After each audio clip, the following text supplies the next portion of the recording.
Il volto dolce di Giulia che guarda verso l'orizzonte, la spensieratezza dei suoi 20 anni mentre si dondola leggera, è l'immagine scelta dalla famiglia Cecchettin per la gigantografia che è stata affissa davanti al municipio di Vigonovo, il paese dove viveva la 22enne, e a Saonara sulla facciata della biblioteca pubblica.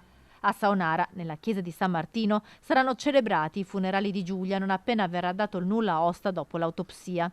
Una parrocchia, quella di San Martino, a cui la famiglia Cecchettin era molto legata, come spiega la sindaca Michela Lazzaro. Noi amiamo Giulia, l'amiamo, gli vogliamo bene la sua famiglia. La conoscevamo perché Giulia è cresciuta qui a Saonara, ha frequentato le scuole, ha frequentato la parrocchia, era molto attiva come tutta la sua famiglia. Conoscevamo molto bene la mamma Monica e quindi il desiderio appunto era quello di fare il funerale qui a Saonara. Noi siamo pronti ad accogliere questo ultimo saluto che tutta la comunità, non solo saonarese immagino, perché credo che sarà un funerale molto partecipato, siamo pronti ad accogliere Giulia qui e darle l'ultimo saluto. A presiedere la cerimonia funebre il vescovo di Padova, Monsignor Claudio Cipolla, insieme a Don Francesco Monetti, parroco di Saonara.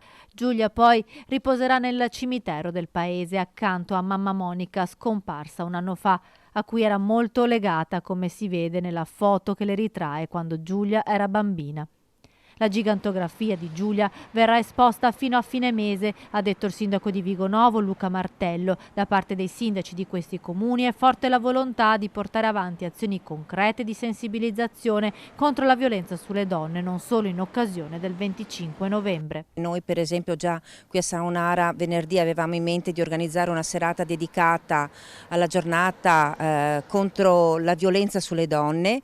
Ma ne faremo ancora di più perché comunque bisogna dare un segnale forte che come ho visto sta partendo già dalle istituzioni, abbiamo visto, ma che spero scuota anche le coscienze anche di noi genitori, di noi adulti, e dobbiamo un po' aprire gli occhi nei confronti dei nostri figli.